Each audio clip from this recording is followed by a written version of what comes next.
Italenga mambo ya ushuru. Bwana Spika, utaniruhusu. Gĩikaro-inĩ kĩa mwanya na arũmĩrĩri ya kĩũngano kĩa bunge la mwananchi keheri-inĩ ka Jivanji Nairobi, Minista wa KIGINA Mbadi na mũikarĩri gĩtĩ wa bodi ya ũngania wa Magoti KRA Nderitu Mũrĩithi moire mweke ũyũ gũtarĩria Akenya makinya marĩa thirikari ĩratacũkia kũgitĩra ũtonga wa bũrũri.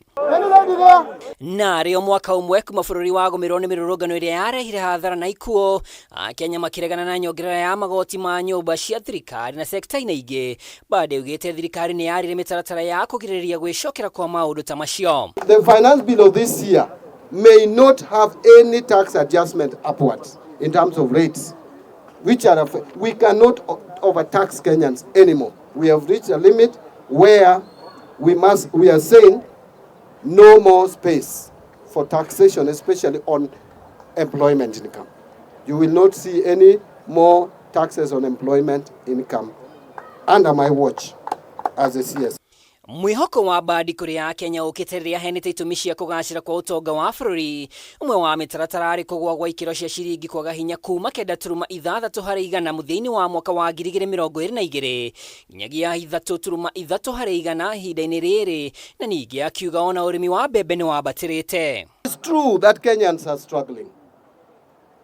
It is true that economic times are difficult. Even though this government has done something positive in the area of agriculture by encouraging production. Today, we are producing 61 million bags of maize. That is what we produced in 2023, up from 30 million bags a year before. That is double.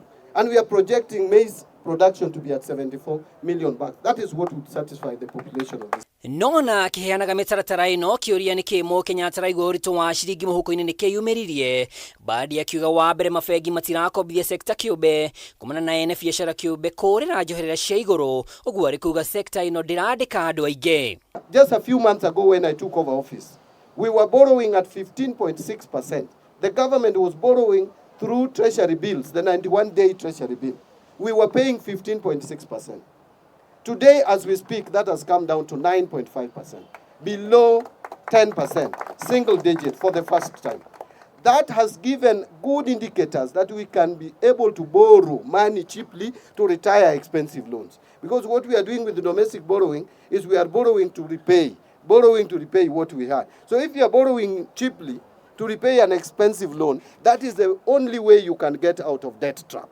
Mathire ma thirikari kũrĩ arĩa marutithanagia wĩra na thirikari no kĩremithia kĩngĩ gĩa kwaga mbeca, no kauga kamĩtĩ ĩrĩa yombirwo gũthathaũrania mathirĩ maya no ĩrathathaũrania arĩa mabatie kũrĩhwo. Which is the way of expanding the tax. We must move beyond the idea of formal or informal.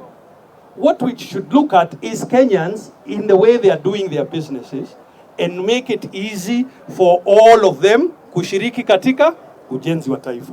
Gũkĩrĩ ũguo, Mbadi nĩ aheanĩte mwĩhoko wa thirikari gũtura mawĩra kũrĩ mbeũ njĩthĩ. Bunge la mwananchi. Ngĩribotera Kameme TV, rĩtwa rĩakwa nĩ Mwaura wa Ndung'u.